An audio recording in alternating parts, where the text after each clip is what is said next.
Isaías capítulo 1, verso 18.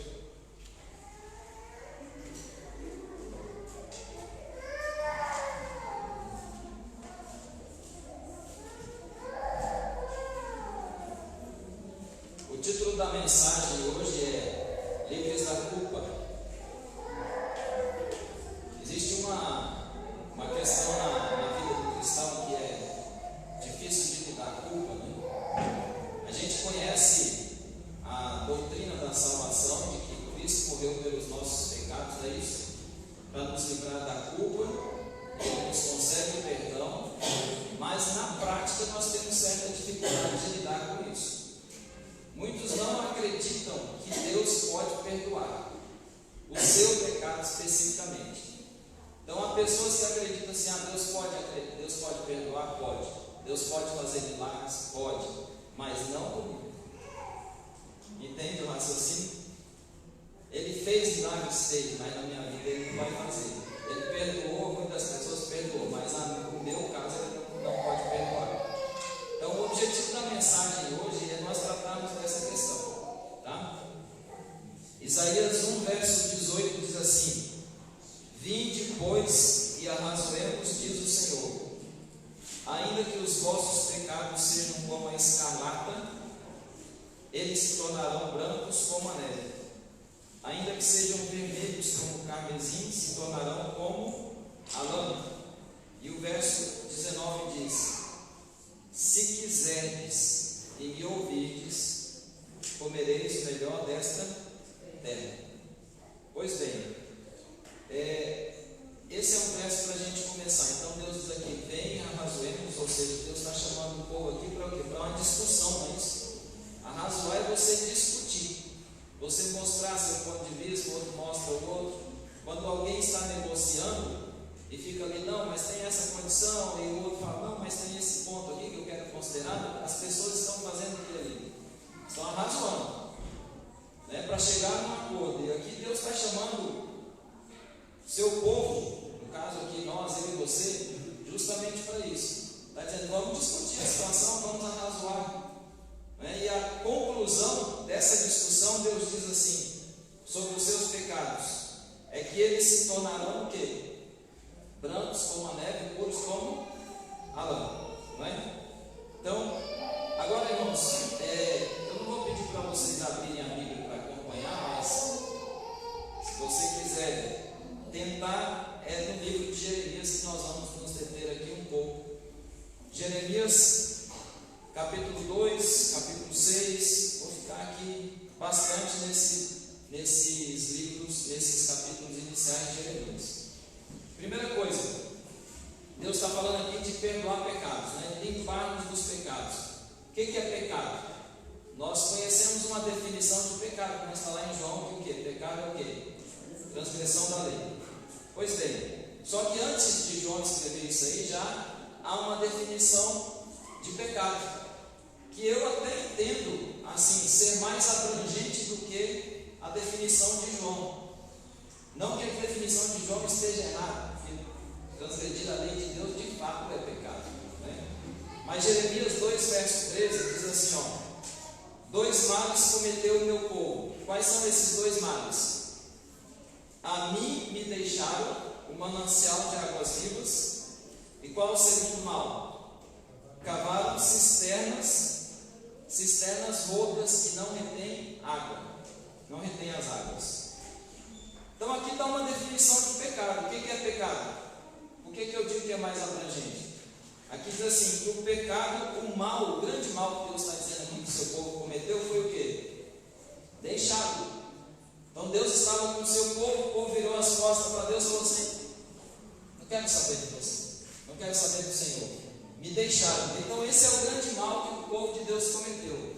E quando nós deixamos a Deus, viramos as costas para Deus, aí vem tudo que é coisa errada na nossa vida, não é assim? Aí vem a transgressão da lei, né, que João diz que é pecado, e vem mais um monte de consequências também. Agora, outro ponto importante que a Bíblia diz é que todos nós somos pecadores, né, que todos nós pecamos.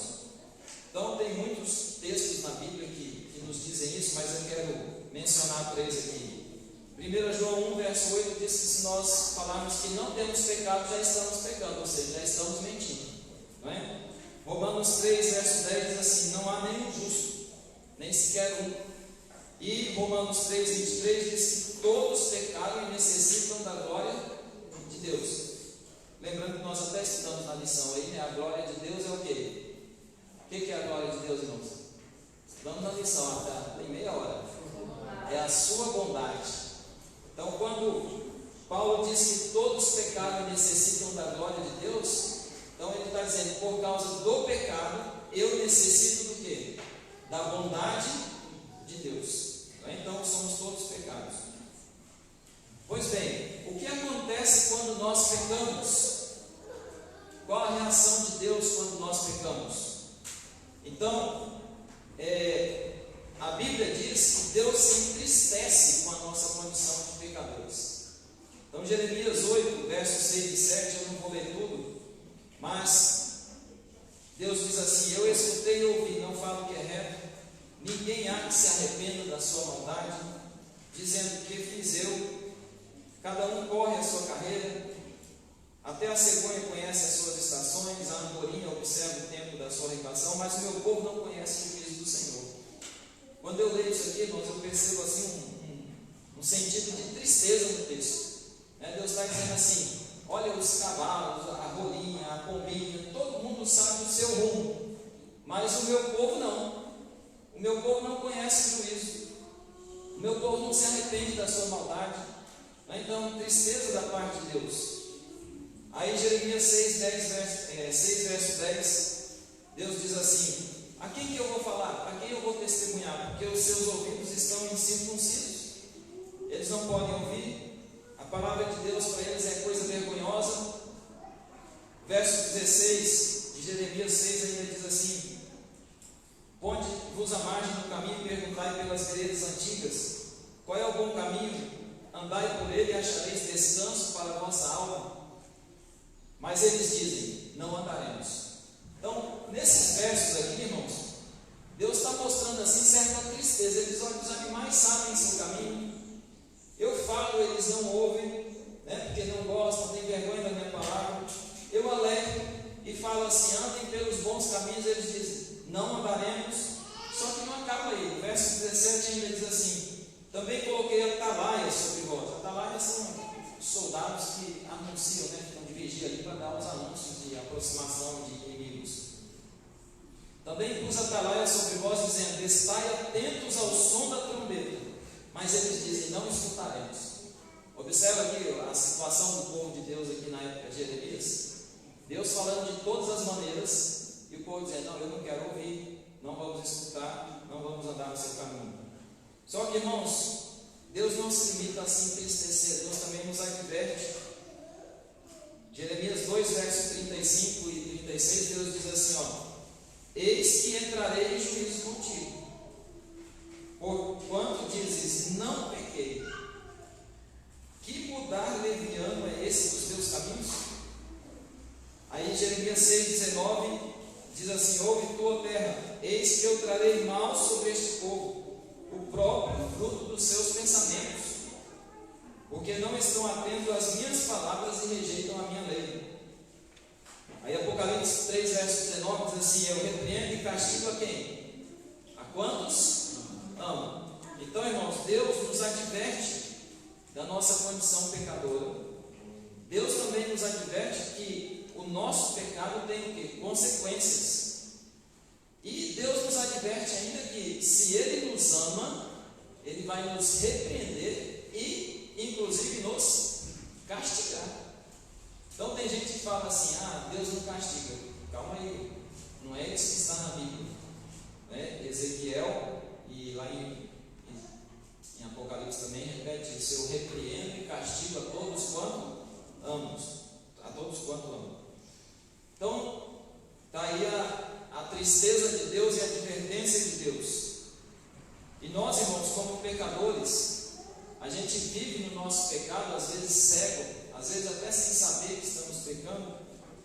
Só que uma hora a culpa chega, E aí começam os problemas quando a culpa chega. Porque quando a culpa chega, a nossa vida ela se transtorna todinha.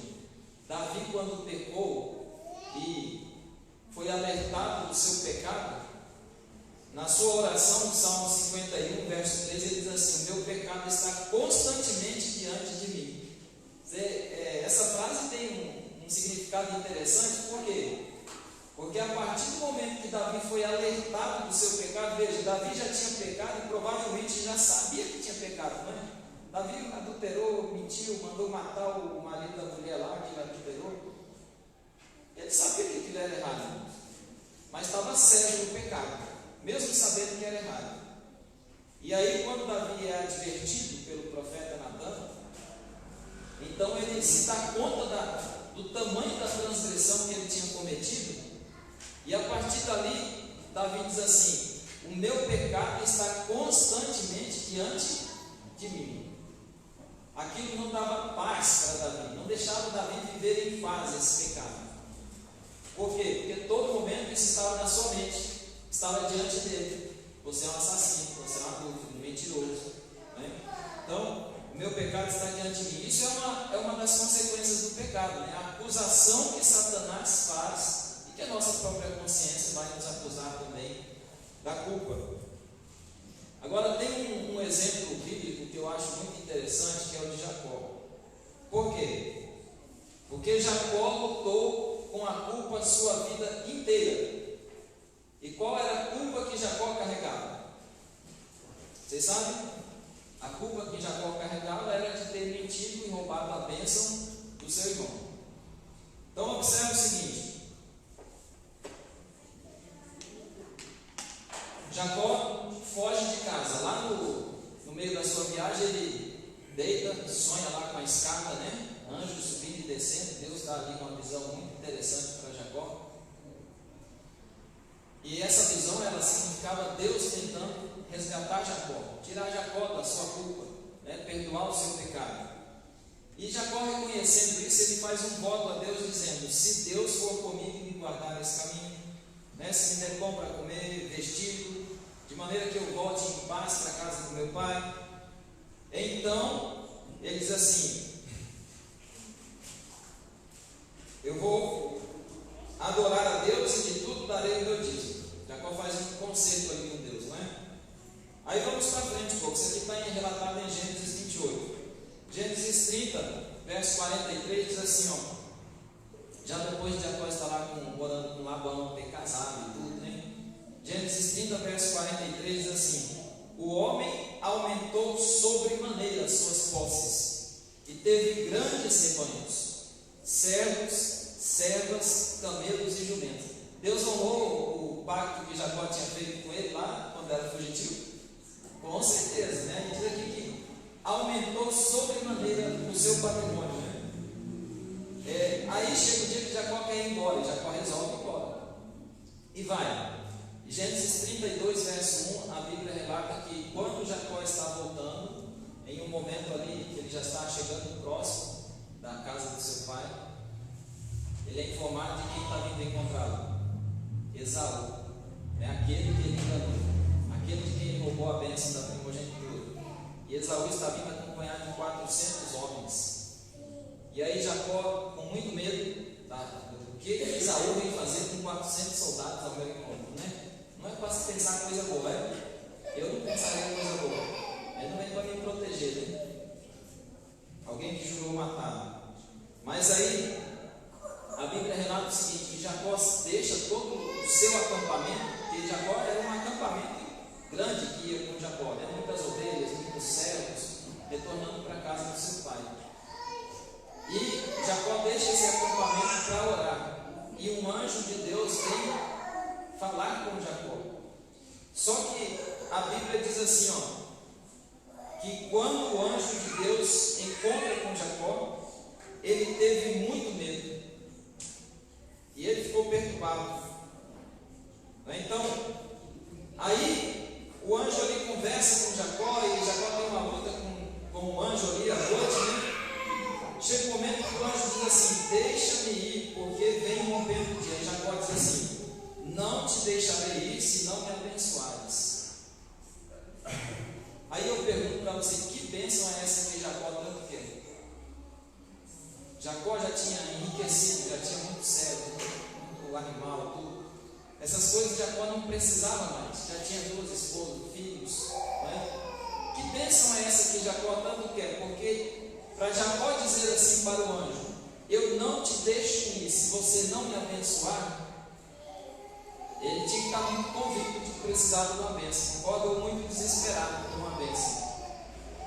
E aí, a bênção que ele recebe é o seguinte: qual é o teu nome? Pergunta o anjo. Ele diz: Jacó. Aí o anjo diz: então não te chamarás mais Jacó, porém o quê? Israel. Isso é uma bênção, irmão? Você considera que o anjo trocar o seu nome seria uma bênção? Para o Jacó era tudo que ele queria, porque o nome Jacó significa enganador, e agora ele recebe um novo nome, chamado que é Israel, porque diz assim, o significado desse nome: tens perseverado com Deus e com os homens e prevaleceste. Irmãos, a bênção que Jacó quer, na verdade, é ter certeza do perdão de Deus, é ter certeza de que ele não será mais conhecido como um enganador. E por isso que Jacó luta tanto tempo com esse anjo, a ponto, inclusive, a Bíblia diz que o anjo tocar na sua coxa e ele ficar manco para o resto da sua vida. Mas ele diz assim: eu não te deixo ir se você não me abençoar. Essa era a bênção que Jacó queria. Como resolver o problema da culpa? Essa é uma questão. Então a gente já viu aqui que Deus fica triste com a nossa culpa. Deus nos adverte das consequências do pecado. Deus diz que inclusive vai entrar em juízo conosco, não é? A culpa é um problema porque ela muda a nossa situação diante de Deus e nos perturba muito. Como resolver? Primeira coisa, irmãos, primeira coisa que é necessário saber sobre a solução da culpa é que Deus quer perdoar. Deus não é homem que não quer perdoar.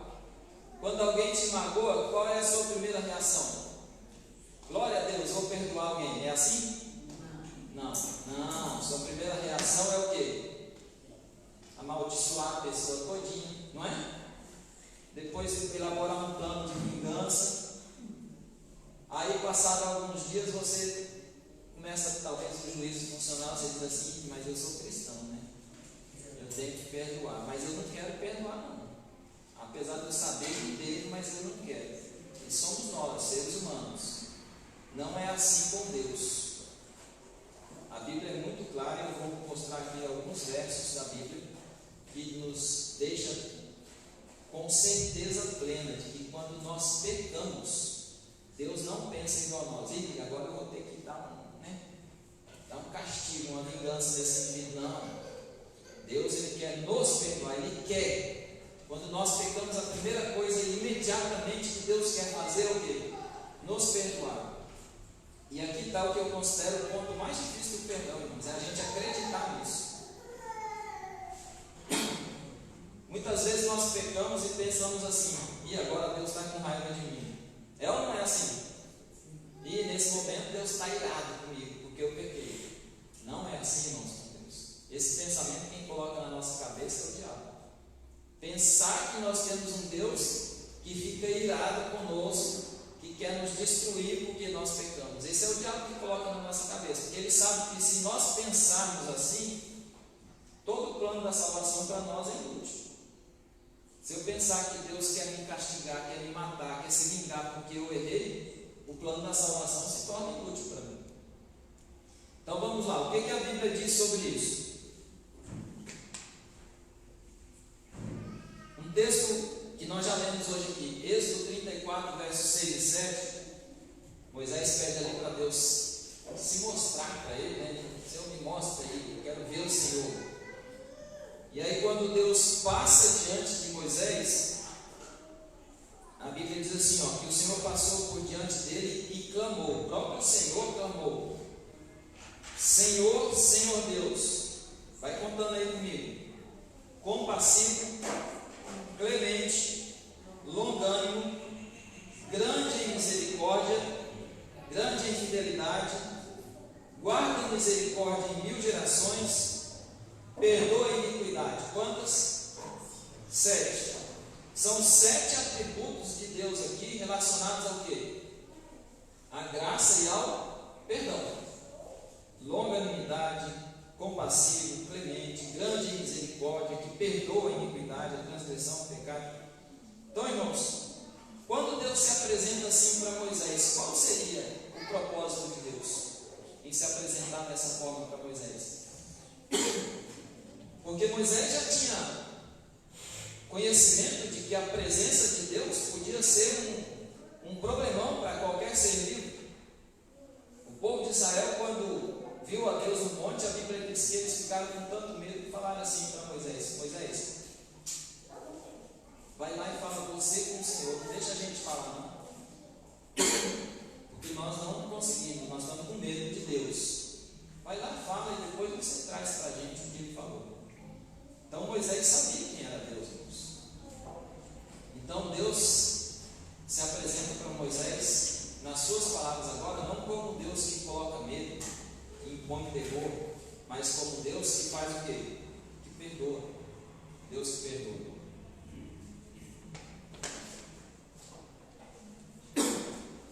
Então, irmãos, Deus não quer que tenhamos medo dele, primeira coisa. Se Deus quisesse que Moisés tivesse medo dele, ele teria falado outra coisa, né? João 3,16 diz o quê? Que Deus amou ao mundo, que chegou ao ponto de dar o seu Filho. O negócio desandou aqui. Irmãos, Deus amou a ponto de dar o seu Filho. Para quê? Vamos pensar um pouquinho sobre isso. Para que ele deu o seu Filho? Qual era o propósito? Porque ele amou, mas esse amor para nós, amor é um termo assim meio teórico, né? A palavra amor, vocês concordam comigo? Amor é uma coisa que só tem significado em sair da teoria e se tornar prático se ele virar ação. Se eu ficar falando com uma pessoa que amo, mas não faço nada por ela, isso não é amor, né? É falsidade. Concorda? Então, o que de prático acontece no amor de Deus, para a Bíblia dizer assim, que Deus nos amou a ponto de dar o seu Filho? O que acontece de prático é o perdão, para que todo que nele crê não pereça, mas tenha vida eterna. Quando nós cremos, nós somos o quê? Perdoados, né? Então, aí 1 João 4,8 diz assim: aquele que não ama não conhece a Deus, porque Deus é amor. E 1 João 4,18 ainda diz assim, que no amor não há medo. Deus é amor, e o verso 18 diz assim: no amor não há medo, mas o perfeito amor lança fora o medo. Ou seja, se nós de fato amamos a Deus, nós não vamos ter o que de Deus? Medo. Primeira coisa, certo? Então, tenha isso na mente. Deus não quer que você tenha medo dele, pelo contrário, Deus quer que você o ame, Deus quer perdoar você. Salmo 130, verso 3 diz assim: se observares, Senhor, a iniquidade, quem subsistirá? Contigo, porém, está o perdão para que te temam. Queridos, esse verso tem um significado interessante.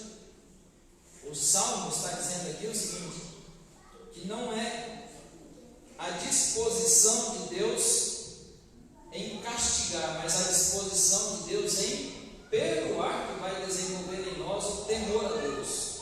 Não o temor do medo, mas o temor da reverência, da admiração. É isso que vai desenvolver em nós o temor a Deus. A sua disposição em nos perdoar, não a sua disposição em nos castigar. E ainda Isaías 49, esse verso aqui é muito conhecido, né? Verso 14 diz assim: mas Sião diz, o Senhor me desamparou, o Senhor se esqueceu de mim. E o verso 16 diz: eis que nas palmas das minhas mãos eu fiz o quê? Te gravei. Eu te gravei. Miqueias 7, versos 18 e 19, a Bíblia diz assim: ó, quem, ó Deus, é semelhante a ti, que perdoa a iniquidade e te esqueces da transgressão? O Senhor não retém a sua ira para sempre, porque tem prazer na misericórdia. Olha aí, irmão, tem um verso mais claro do que esse? O prazer de Deus está o quê? Na sua ira ou na sua misericórdia? Na sua misericórdia. Miqueias 7, versos 18 e 19, se você quiser olhar na sua Bíblia. O Senhor tem prazer na misericórdia.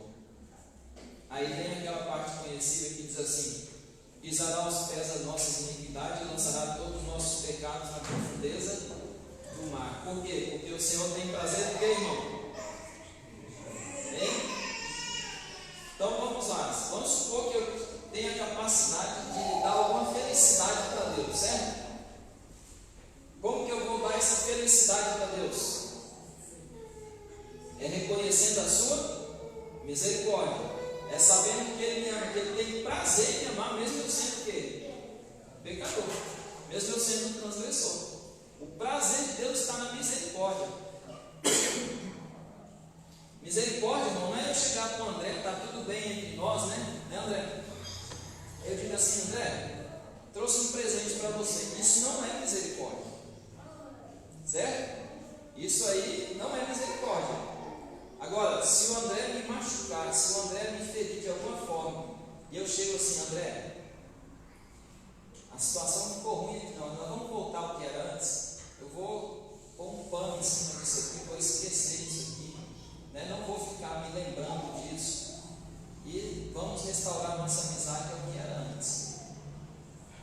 Ou então o André me deve, eu falo: André, não precisa me pagar, eu sei que a sua situação está difícil, resolvemos isso aqui, acabou, nossa amizade continua. Isso é misericórdia, certo? É você abrir mão do direito de acertar contas com alguém e oferecer o quê?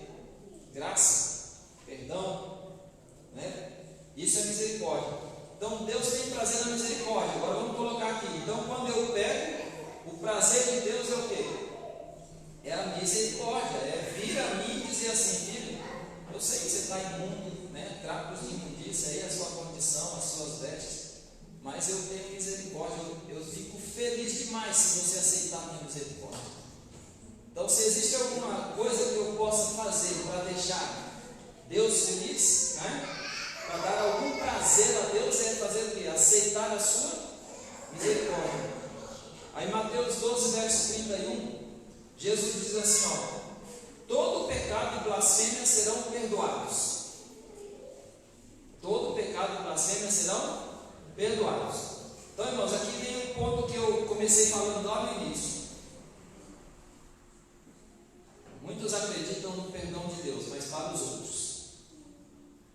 Mas não acreditam que o perdão de Deus se aplica à vida dele. E Jesus diz assim: ó, todo pecado e blasfêmia serão perdoados. Todo, não há exceção. Jesus cita aqui uma exceção: a blasfêmia contra o Espírito Santo não será perdoada. Não vou entrar aqui no detalhe do que é isso, porque eu já vi pregações inteiras sobre isso, né? Mas a blasfêmia contra o Espírito Santo é você se voltar contra a ação do Espírito Santo. O Espírito Santo está falando e você recusando até o ponto que você não consegue mais ouvir. E numa das nossas lições aí eu aprendi uma coisa interessante. Jesus fala que existe um pecado que não tem perdão. É quando você não perdoa seu irmão. Por que você não perdoa seu irmão? Porque o Espírito Santo não consegue mais te atingir. Aí Jesus falou: se você perdoar o seu irmão, você é perdoado. Mas se você não perdoar o seu irmão, você também não será perdoado, né? Então, todo pecado e blasfêmia serão perdoados. E agora veja bem, irmãos, na cruz, qual foi a oração de Jesus? Uma das, né? Porque tem mais de uma, relacionada ao perdão. As pessoas estavam ali zombando, né? Um chegou, cravou uma lança do lado de Jesus, muitos já tinham furado, batido, né? E Jesus ora por aquelas pessoas e diz assim: Pai, faz o quê? Fulmina todo mundo? Não, Pai, perdoa-lhes. Veja, irmão, Jesus ali, aquelas pessoas não tinham se arrependido. Aquelas pessoas ali não estavam preocupadas se Jesus estava sofrendo, se ele estava sentindo dor. Ninguém ali estava com dó de Jesus. Pelo contrário, aquelas pessoas estavam felizes em ver Jesus naquela situação horrível ali. E aí Jesus, sem que eles se arrependam, sem que eles tenham o mínimo de misericórdia, Jesus ora e diz assim: Pai, perdoa-lhes. Que prazer na misericórdia, não é? Você concorda comigo? Que para Jesus orar dessa forma, ele tinha prazer na misericórdia, em perdoar, porque do contrário é impossível orar dessa forma. E aí eu pergunto, irmão, se Jesus pôde orar por aquelas pessoas e interceder por elas, para que o pecado delas fosse perdoado, será que o meu e o seu pecado são tão graves assim que Jesus não pode interceder por nós? Tem um verso que eu gosto muito, que é Isaías 53, 11. Diz assim, ó. Você sabe que Isaías 53 é o capítulo da Bíblia do Antigo Testamento que prevê assim de forma mais clara como seria o ministério de Cristo, né? Ele fala dos sofrimentos de Cristo, fala que ninguém deu ouvido à pregação de Cristo, que ele carregou as nossas dores. Mas quando chega lá no final, o profeta Isaías sai dessa narrativa dos sofrimentos de Cristo e ele agora começa a olhar para o futuro, para a vida no céu. E no verso 11, ele diz assim, ó, falando de Jesus: ele verá o fruto do penoso trabalho da sua alma e ficará satisfeito. Ah, eu gosto tanto desse verso aqui. Vocês não fazem ideia do que eu gosto desse verso.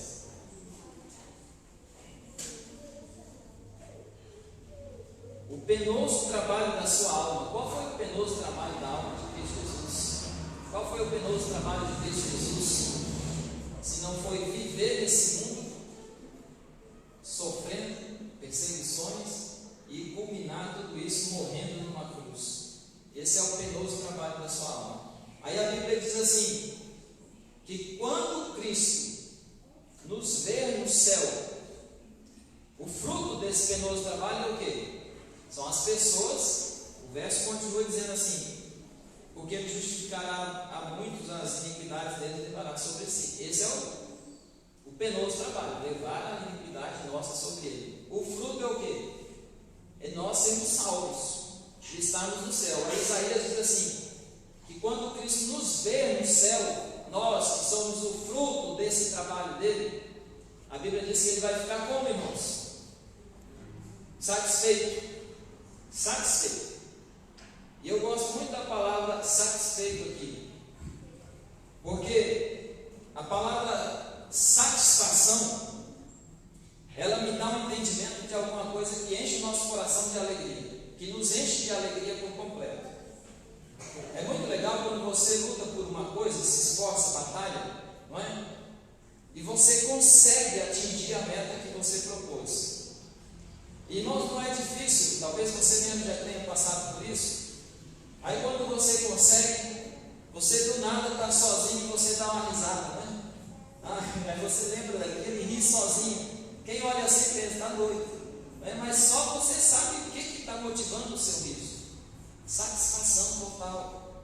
E a Bíblia diz que quando Cristo nos vê no céu, ele vai ficar satisfeito, irmãos. Jesus Cristo vai olhar para mim, para você, né, para todo mundo que estiver lá.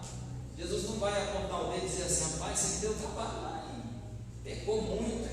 Tantas vezes eu falei com você para não pecar, você desobedeceu, teve, né, me deu uma vontade de te castigar. Não, irmão, não é isso que Jesus vai falar, não. Quando Jesus vem no céu, Deus vai sorrir para você. Ele já parou para pensar nisso? Ele vai ficar satisfeito. Ele vai abrir um braço para você, vai falar: vem cá, filho, estou tão feliz de te ver aqui. Ah, irmão, como é bom esse verso, não é? Ele vai olhar para mim, para você, vai ficar como? Grava isso.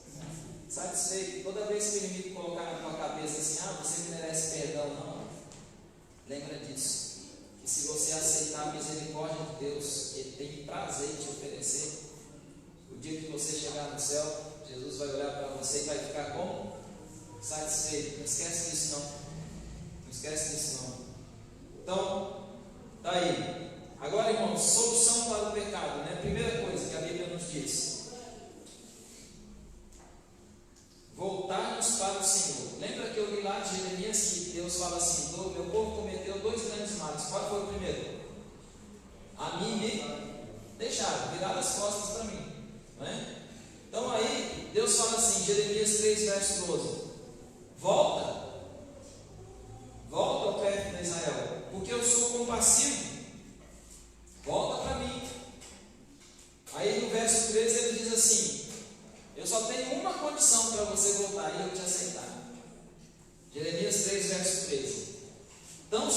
somente reconhece a tua iniquidade. Ah, irmãos, aqui vem aquela questão que Jesus diz assim: vocês podem vir a mim como estão, pecadores, sujos, mas eu preciso fazer uma limpeza. Mas é eu que vou fazer a limpeza, não é você, pecador. É Cristo que vai fazer a limpeza. Ele diz assim: só que eu não forço a limpeza. Para eu te limpar, eu preciso primeiro, você tem que saber que está sujo. Porque senão eu vou começar a te limpar e você vai achar que eu estou te agredindo, porque você não reconhece que está sujo. Não é? Então Deus diz assim: só tem uma condição para eu fazer essa limpeza em você. Reconheça que você está sujo. O que a Bíblia chama isso aqui? De confessar nossos pecados, não é? Confessar a Deus nossos pecados. Reconheça que está sujo.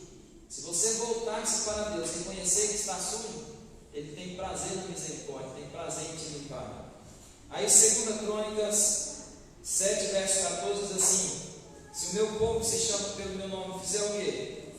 Se humilhar, reconhece que está sujo, se humilhar, ora, busca, se converta. Aí ele diz: eu ouvirei dos céus, perdoarei os seus pecados. O que Deus pede de nós, irmãos? Então somente reconhece a tua iniquidade e me busca. Né? Provérbios 28, verso 13 diz assim: que quem encobre suas transgressões jamais prosperará, mas o que as confessa ao Senhor e deixa alcançará o quê? Misericórdia. Atos 3,19 diz assim: arrependei-vos e convertei-vos para serem cancelados os vossos pecados.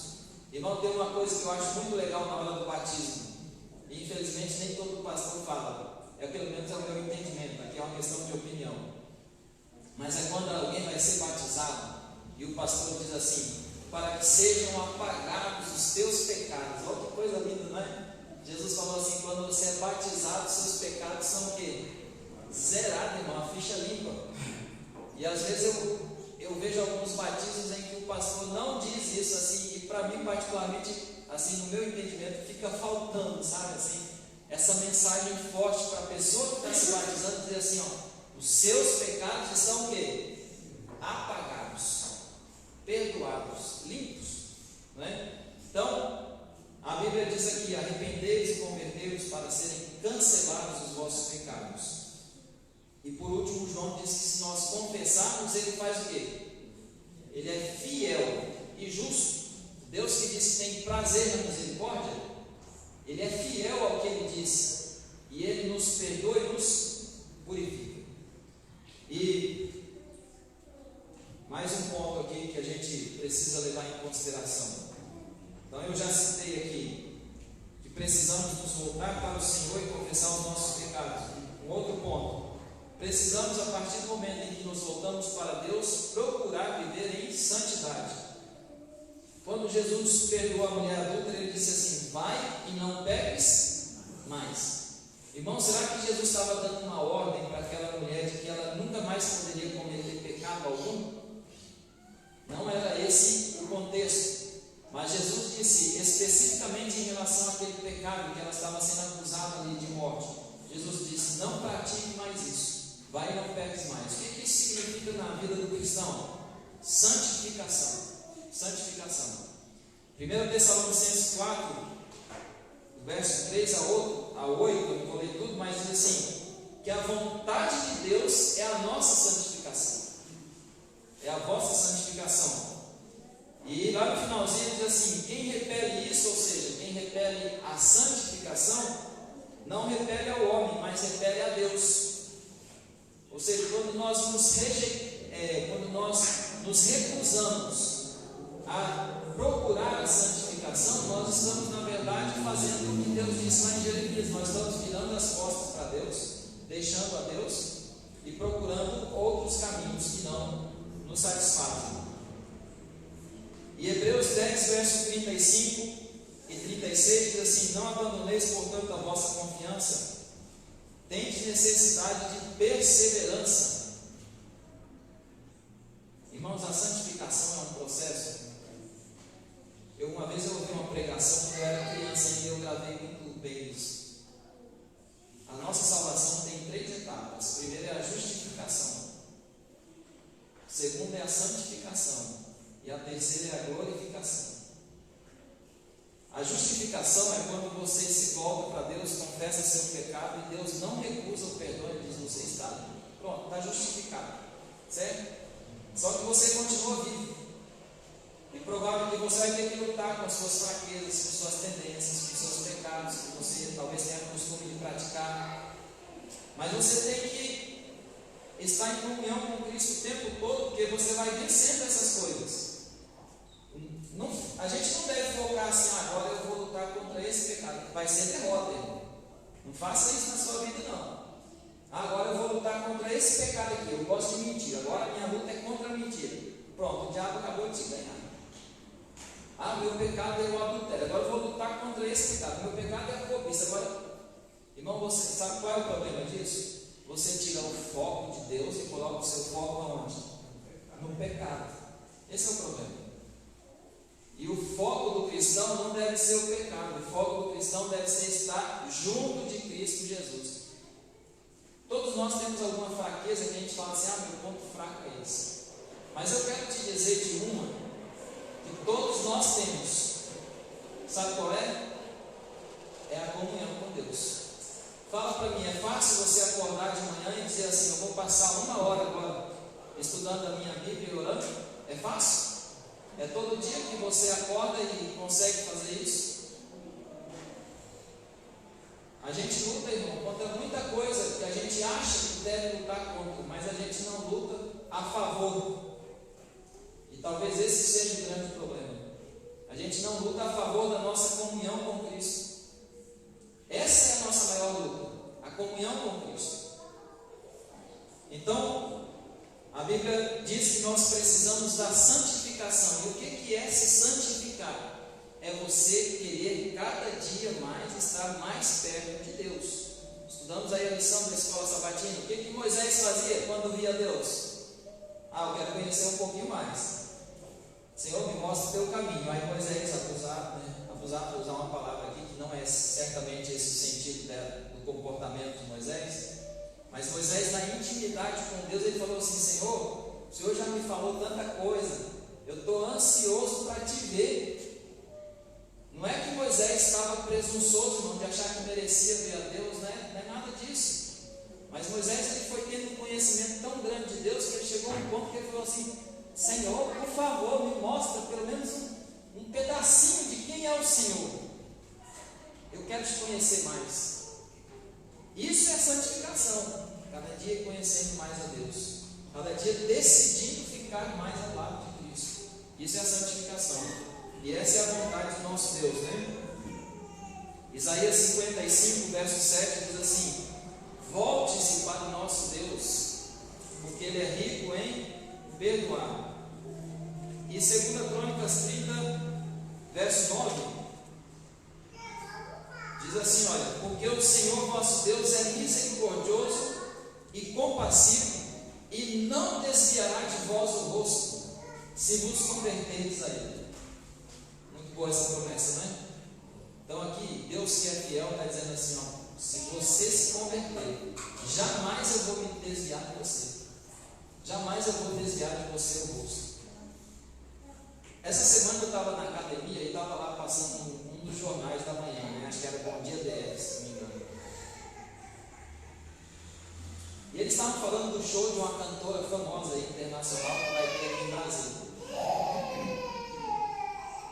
E eu achei interessante uma expressão que o repórter usou, que foi o seguinte: tinha pessoas, o show é hoje à noite, e tinha pessoas que estavam acampadas lá desde quarta-feira, na porta do estádio, para ver uma mulher cantar, né? Estava lá. Mas o grande fluxo mesmo começou na quinta-feira à noite, apareceu alguns sexta-feira de manhã, já começou a aumentar. Por quê?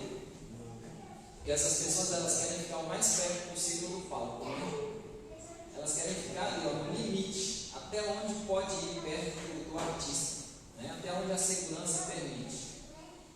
Mas teve uma frase, irmãos, que o repórter falou assim: todos estão aqui acampados para ficar o mais próximo possível do palco e conseguir sequer um olhar da cantora. Nossa, eu achei isso assim tão humilhante para o ser humano, sabe? Ficar acampado ali, passando, né, uma condição ali complicada ali, para ver se um ser humano vai dar uma olhada para ele.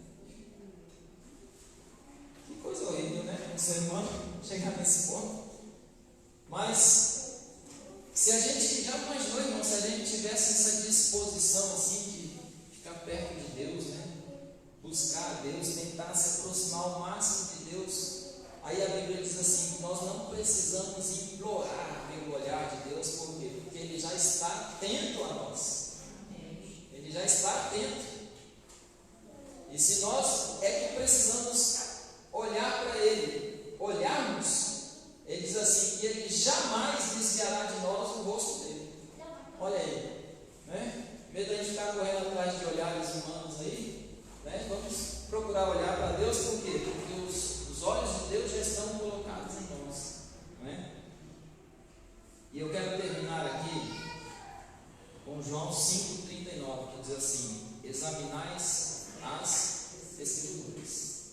Irmãos, ter o perdão de Deus não é difícil, para mim e para você, certo? Para Deus custou um grande sacrifício nos oferecer esse perdão, não é difícil, mas nós, quando vamos nos aproximando de Deus, a Bíblia diz que nós vamos entrar num processo de santificação, e nós só conseguimos a santificação estudando a palavra de Deus, que é o meio de conhecer a Ele, e estando automaticamente mais próximo de Deus. Eu quero concluir dizendo o seguinte: não se esqueça, você quer viver longe da culpa, em paz com Deus? Primeiro, não tire isso da mente. Ele verá o fruto penoso do seu trabalho e ficará como? Satisfeito. Lembra disso, quando você pecar, quando você se sentir acusado, né, dominado pela culpa, Ele tem prazer na misericórdia e vai ficar satisfeito de te ver no céu. Segundo, precisamos confessar nossos pecados diante de Deus e precisamos buscar a palavra de Deus para um processo contínuo de santificação. Irmãos, quem segue essa receita da Bíblia não vive se sentindo culpado diante de Deus. Pelo contrário, vive um relacionamento de amor com Deus. Que o Espírito Santo nos conceda entendimento sobre isso, para que nós busquemos ao nosso Deus cada dia, que nos ama tanto e quer que nós o amemos também, em resposta ao amor que Ele nos concedeu primeiro. Amém?